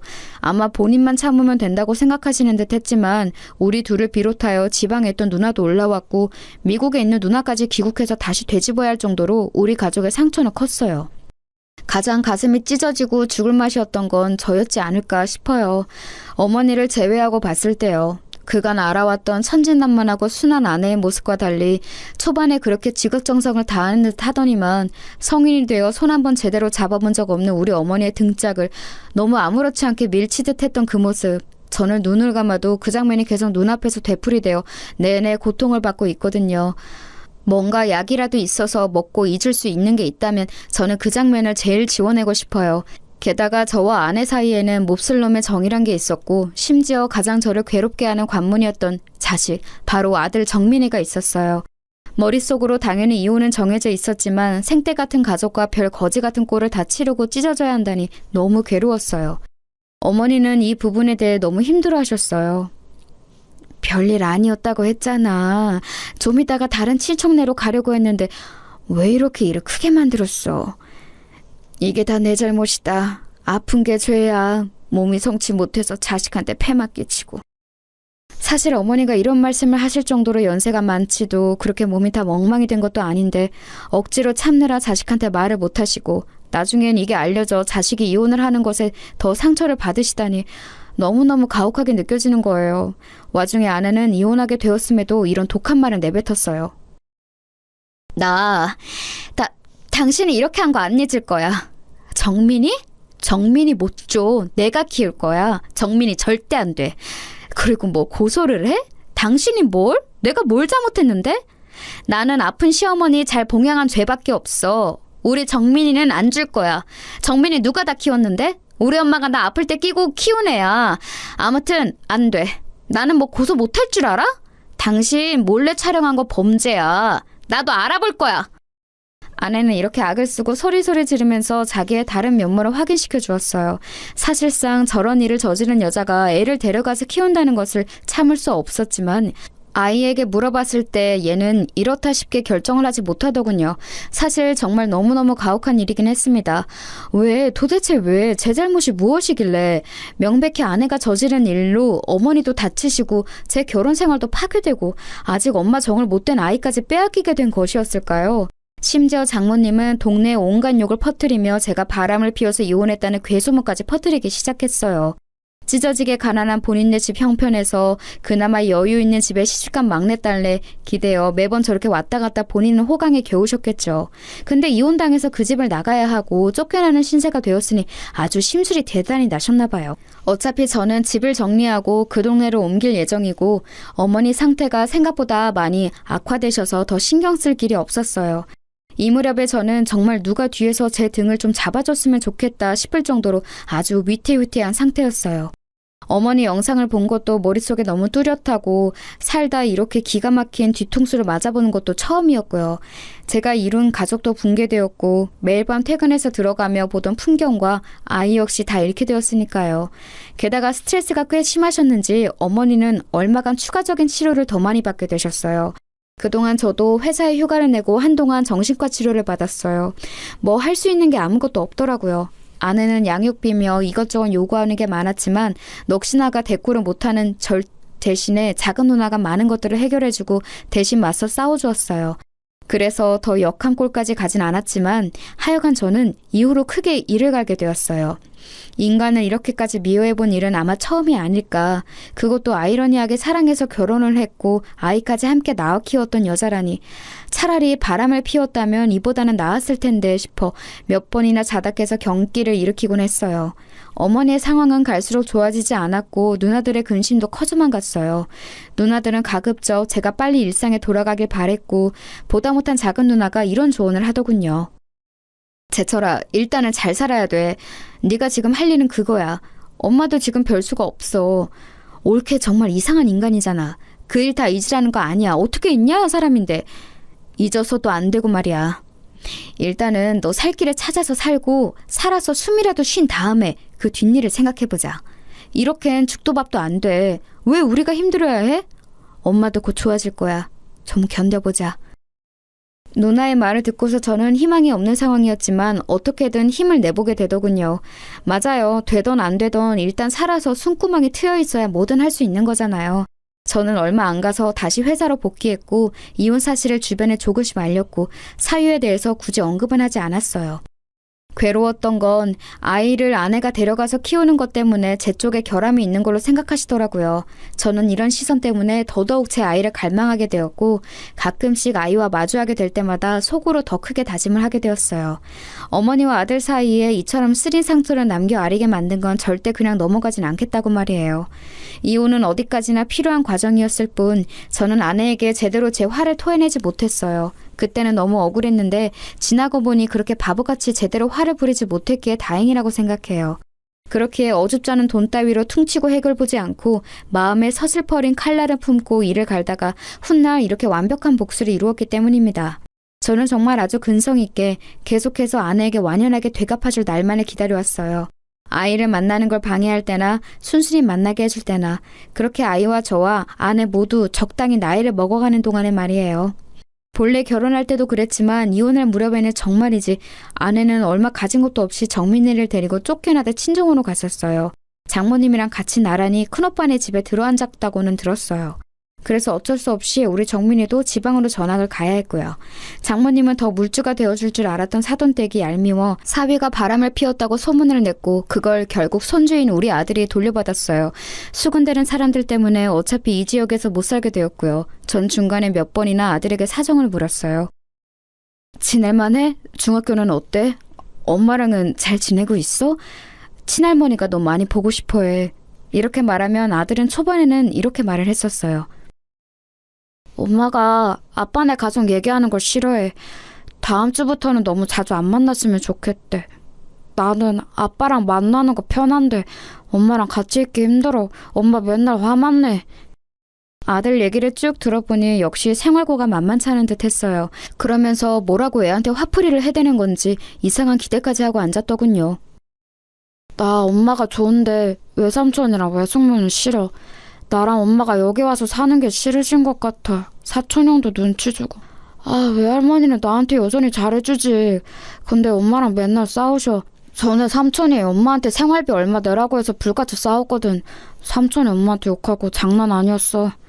그래도 엄마는 나 공부시키려고 장난 아니야. 옛날에도 엄마가 욕심이 있긴 했잖아.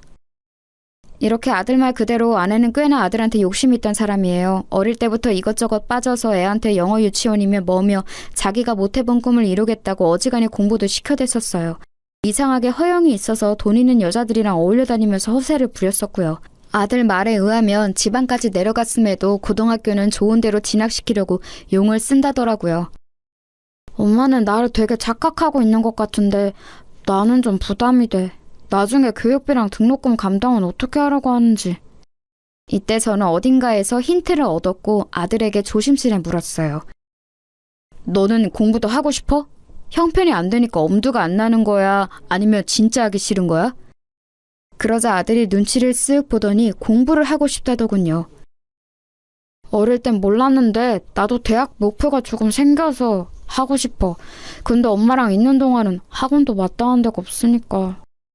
일단 저는 알겠다고 하고 좀 더 생각을 해보았어요. 그 뒤로도 번번이 연락을 이어가던 중 아내가 아주 죽을 똥 일해가면서 자기 큰오빠네 집엔 생활비 한 푼도 안 주고 그걸 갖다가 아들 학원에 몰아준다는 걸 알게 되었어요. 점점 아들은 이 분위기를 부담스러워 하더군요. 엄마는 자꾸 내가 좋은 대학만 가면 끝이라고 해. 그럼 자기 고생을 보상받는다고. 외할머니랑 싸울 때도 계속 저런다니까. 정민이 대학 가기만 해보라고 외삼촌이랑 외숙모도 가만 안 두겠다고 하는데 엄마가 말을 계속 저렇게 하니까 내가 여기서 눈치 보이는 거야. 외할머니도 너무 약발이야. 외숙모 막 괴롭히고 솔직히 언제 쫓겨날지도 모르겠어. 너무 불안해 나. 상황 돌아가는 걸 보니 정말 어지간히 구역질 나는 꼴이 아니더라고요. 워낙에 어렵게 살아왔다는 건 알고 있었지만 애를 통해서 뭔가를 해소하고 보답받으려고 하는 꼴이 참 여전해 보였어요. 이걸 보니 더더욱 신물이 올라온 건 우리 어머니를 구태여 본인이 보겠다고 간병인에게 쓸 거 반 떼달라고 했던 것도 돈 때문이란 걸 확신이 있어서예요. 그렇지 않고서야 자기가 나서서 그렇게 귀찮은 일 굳이 했을 리가 없으니까 말이에요. 아무튼 저는 이런 사태를 계속 주시하고 있었고 나름 제가 할 수 있는 준비는 차분하게 다 해두었던 것 같아요. 그런 와중에 아들은 시간이 지나 저에게도 아주 좋은 소식을 가져왔어요. 아빠, 나 사연대학 붙었어. 진짜 믿기지가 않아. 와, 너무 신나. 아빠 축하해 줄 거지? 저는 너무너무 축하한다고 했고 진심으로 아이가 이룬 결과물이 대단하다는 생각이 들었어요. 뿌듯하기도 했고요. 그래서 아들을 만나서 밥을 사주는데 이 녀석이 아주 근본적인 고민을 털어놓는 거예요. 아빠 있잖아. 엄마가 첫 학기 때 빼고는 등록금을 대줄 수가 없대. 나보고 휴학하고 알바하던지 군대를 가라고 하더라고. 나도 형편이 그래서 각오는 했었어. 어쩔 수 없지 뭐. 근데 나 고민되는 건 이게 아니라 엄마 때문에 좀 너무 피곤해. 빨리 알바해서 돈이라도 벌어오라는 둥 아니면 얼른 취직해서 이제 나보고 먹여 살리라고 하는데 외할머니까지 나란히 나를 보고 있으니까 진짜 미치겠어. 엄마는 빨리 다시 서울로 가고 싶다고 난리야. 역시나 보자 하니 구질구질하게 아들한테 모든 걸 기대고 있었더라고요. 그러면서 자기가 그렇게 극성을 떨어서 공부시킨 아들로 덕 좀 보려고 했었고요. 이제 갓 좋은 대학에 들어간 것뿐인 애한테 애엄마랑 노인네 둘이서 대체 뭐 하는 짓일까요? 저는 본격적으로 제가 꽤 고민했던 사안을 꺼내어 아주 조심스럽게 아들에게 제안을 했어요. 이걸 아들이 받아들이면 얘기가 되는 거고 만약 아들이 조금이라도 흔들린다든지 어찌됐든 안 될 이유가 있다면 다 의미가 없어지지만요. 아들은 제 얘기를 듣고 적잖이 충격에 빠졌어요. 아빠 꼭 그렇게 해야 해? 근데 나는 그렇다 치고 엄마 진짜 가만히 안 있을 거야. 엄마 성격 아빠도 알지 않아? 아빠는 헤어진 지 오래돼서 모르나 본데 엄마 진짜 장난 아니야. 아무나 하고도 막 싸워. 아빠랑 이혼한 것도 이제 막 외할머니 탓이라고 하고 엉망진창이야. 엄마가 알면 가만 안 있을 거야. 저는 그런 건 다 예상했기 때문에 별로 문제가 되지 않았어요. 이혼한 순간부터 쭉 이렇게 될 날만 기대하고 준비해왔으니까요. 그건 정민이 네가 걱정할 건 아니야. 아빠가 궁금한 건 딱 하나야. 네가 유학을 갈지 아닐지 그거 하나뿐이라고. 그렇게 할 거면 아빠 뜻에 따르고 아니면 엄마랑 계속 그렇게 지내면 돼. 저도 이렇게 얘기하면서 아들에게는 한편으로는 무거운 짐을 지운 것 같았지만 사실 이건 복수이면서도 당연한 명분이 되더라고요. 제 입장에서는 그렇게 아내가 독을 품고 자기 할 몫은 다 내팽겨 쳐가며 자기 남편의 어머니와 그 아들인 저에게 마구 상처를 주고 가학적인 짓을 했으니 이 부분을 꼭 되갚아주고 싶었어요. 아들로 인해 최악의 상황을 겪고 만신창이가 된 어머니 때문에 복수하고 싶어서라도 아내가 꼭 그 기분이 어떤지 비슷하게 체감이 될 꼴을 만들어주고 싶었답니다. 그래서 제가 생각했던 복수는 아내로부터 아들을 빼앗는다는 것이었어요. 그렇게 공들여 키운 이혼하고 쫓겨나서 별의별 수모를 당하고 찌질하게 살아가며 오직 자식 하나만 공부시켜놨는데 이 아들이 돈 따라서 눈앞에서 사라진다면 어떤 기분이 들까요? 제가 이렇게까지 마음을 먹게 된 건 단순히 어머니에게 그런 짓거리를 했기 때문이 아니에요. 어머니는 정말 저를 생각하는 마음 하나로 제 가정이 붕괴되지 않길 바라는 마음에 꾸역꾸역 참고 말을 안 하셨어요. 나중에 저의 이혼으로 인해 더 스트레스를 받고 충격과 우울증에 시달리셨고 계속해서 요양병원 신세를 지고 계십니다. 중간에 누나들은 몇 번이나 어머니가 잘못될까 마음을 줄였어요. 숨이 불어서 계속 우리 곁에 있어주는 것만으로도 감사한 마음이지만요. 저는 궁극적으로 우리 어머니를 저렇게 만들어버린 아내를 용서할 수 없어요. 아내가 가장 집착하고 눈이 돌아있는 것을 빼앗아 아내의 생활을 엉망으로 만들어버려야 제가 살겠거든요. 아무튼 아들은 제 제안을 듣고 많이 놀랐고 감당이 안 되는 듯 했지만 저는 차분하게 설명을 했어요. 아들에게는 복수가 아니라 아들이 놓인 환경상 이혼하고 경제적 여유가 있는 한쪽 부모의 입장에서 당연히 제가 할 수 있는 제안임을 이해시켰죠. 너도 알아들을 나이가 되었으니까 얘기하는 거야. 엄마가 그간 너를 고생해서 키운 건 인정한다. 하지만 이후의 생활은 어때? 좋을 거라고 상상이 되니? 그렇지 않잖아. 많이 힘들고 할머니와 엄마의 기대가 너무 버겁다며. 외숙모 삼촌네 새들어 사는 것도 하루 이틀 아니냐고. 아빠는 정민이 너가 공부를 더 할 수 있도록 지원해줄 생각이야. 유학 관련해서도 충분히 알아봤다. 그런데 한 가지 조건이 있어. 아들은 여기까지도 예상은 못한 듯 했어요. 보아하니 아내가 절대 자기 입으로 본인 잘못을 말했을 리가 없겠더군요. 아빠가 굳이 엄마와의 연락을 모두 끊어야 지원해줄 수 있다고 말한 건 이유가 있어서야. 친할머니가 아프신 건 엄마와의 관계 때문이란다. 네가 엄마랑 같이 있으면서 내 지원을 받으면 엄마는 그걸 좋게 받아들이지 않을 거야. 받긴 받겠지만 자기를 위해서 쓰겠지. 이런 얘기를 너한테 해서 미안하지만 아빠는 그런 상황이 된다면 너한테 오롯이 들어가는 게 아니라 외할머니와 엄마한테 넘어갈 돈을 지원해줄 수 없다. 그래서 너한테 다소 힘든 상황이겠지만 제안을 해보는 거야. 사실 진즉 아빠는 널 데려와서 키우려고 했어. 하지만 너가 엄마 손이 많이 필요해 보였고 엄마도 너를 못 놓았고 순전히 널 위한 배려로 엄마 곁에 둔 거야. 내 경제적인 도움이 필요하다면 아빠는 얼마든지 줄 수 있어. 하지만 엄마랑 연결되어 있으면 도와줄 자신이 없구나. 너는 어떻게 하고 싶어? 아들은 시간이 필요하다고 했고 저는 결정할 시간을 주었어요. 이 시간이 참으로 아들에게 무겁고 갑갑한 시간이었을 거란 건 알지만 어쩔 수 없어요. 우리 가족이라는 형태 안에서 한 번은 넘어야 했을 고비니까요. 당연히 아들 입장에선 너무 어려웠을 거란 생각이 들었죠. 그래도 전 막힘없이 같은 제안을 할 뿐이었어요. 성인이 되어 자기 의사를 결정하게 되었고 한쪽 부모와의 삶이 많이 버겁다면 아이는 다른 선택을 할 수도 있는 거예요. 결국 제가 주었던 기한이 다 되어 아들에게 전화가 걸려왔어요. 이때는 저도 순간적으로 두근거리더군요. 아빠, 나 엄마랑도 좀 얘기를 해봤어. 엄마가 단번에 안 된다고 하더라. 아빠에게 안 꺼내고 그냥 유학 얘기만 했는데 엄마는 도저히 받아들일 수 없나 봐. 무슨 형편으로 가냐고 난리를 치고 호강 좀 받아보겠다고 다 키워놨더니 무슨 개똥 같은 소리냐고 하네. 그래서 저는 다시 되물었어요. 네 생각은 어떤데? 엄마의 의견은 그렇다 치고 네 생각도 확실하게 말을 해봐. 나는 내 마음으로는 유학을 가고 싶어. 상상도 못 해봤던, 꿈에서도 한 번도 안 그려봤던 그림이 유학이야. 근데 아빠한테 얘기를 들으니 정말 참을 수 없이 가고 싶어졌어. 저렇게 엄마가 반대하고 들어놓으니까 더더욱. 아들은 간절히 가고 싶어하는 게 느껴지더라고요. 저는 더 들어볼 것도 없다고 판단했어요. 그럼 된 거야. 너는 유학을 가면 돼. 뒷일은 아빠가 알아서 할 테니 신경 쓰지 말고 네가 간단히 생활할 짐들을 챙겨서 나와라. 이렇게 되어 아들은 짐을 챙겨서 서울에 있는 제 집으로 왔고요. 그전까지는 지 엄마에게 아무것도 오픈하지 못하도록 했어요. 이윽고 이 사실은 제가 전화로 알리게 되었답니다. 저는 이 순간을 얼마나 기다렸는지 몰라요. 정말 수년이 지나서 10년이 지나 목소리로 서로 1대1 대면을 하게 된 것 같아요. 개면쩍게 전화를 받는 아내에게 저는 결론부터 줄줄이 말을 해나갔답니다. 오랜만이네. 나도 당신한테 전화 같은 거 걸고 싶지 않았어. 진정하고 있잖아. 정민이는 내가 알아서 할 테니까 당신은 이제 당신 앞가림이나 잘하고. 알겠지? 뭐? 정민이가 뭘 어쩌고 어째? 지금 뭔 말을 하는 거야 당신? 이처럼 덜 떨어지고 멍청한 말투로 분을 토해내는 아내의 반응을 보며 저는 정말 속으로 너무너무 웃음이 나와서 멈출 수가 없었어요. 너 우리 어머니한테 한 지 잊었어? 어디 한번 제대로 뒤통수 맞고 아들과 엄마 사이 피눈물 경험해봐. 이 말이 목구멍까지 차오르는 걸 참느라 목이 아플 정도였네요. 머리가 나빠? 무슨 말인지 모르겠어? 애 공부에 오른시키느라고 본인 머릿속 지능은 다 갖다 버렸나 봐. 정민이 앞길은 내가 알아서 한다고. 당신 사는 거 힘들 거 아니야. 애 어릴 땐 당신이 하도 박박 악을 써서 지랄을 해대니 그땐 내가 놔준 거야. 거진 10년이 되도록 끼고 살았으면 할 만큼 누린 거 아니냐고. 이젠 뒷일은 내가 알아서 할 거야.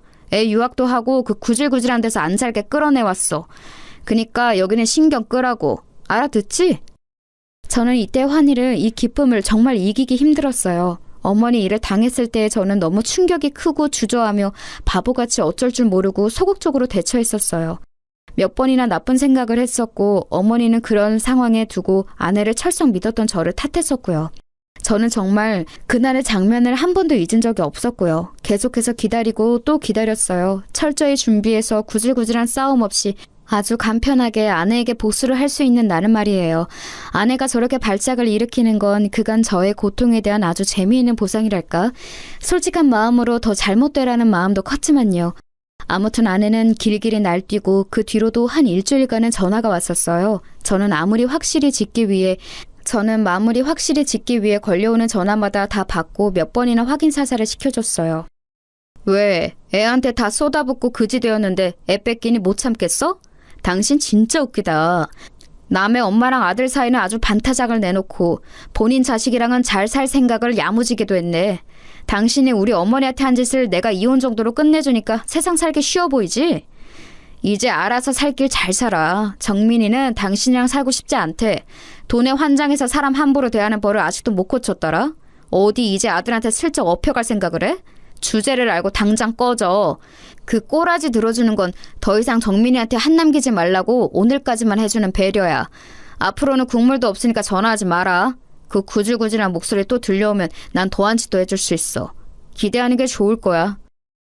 이렇게 된 이후 저희 아들은 제가 준비해준 내용을 토대로 유학을 갔어요. 간지 이제 좀 되었기 때문에 본인도 적응을 하고 있고 원했던 공부를 할 수 있어서 만족하는 것 같더라고요.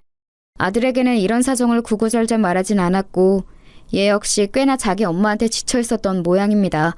본인이 나서서 한동안 엄마를 보고 싶지 않다고 하더군요. 아무튼 다 쉬어빠진 목소리로 장모님한테도 항의의 전화가 걸려오긴 했어요. 울면서 자기 딸을 용서해달라고 말이죠. 자네, 내가 사과할게. 내가 이렇게 죄 받겠네. 우리 딸한테서 정민이를 그렇게 데려가면 어떡하나.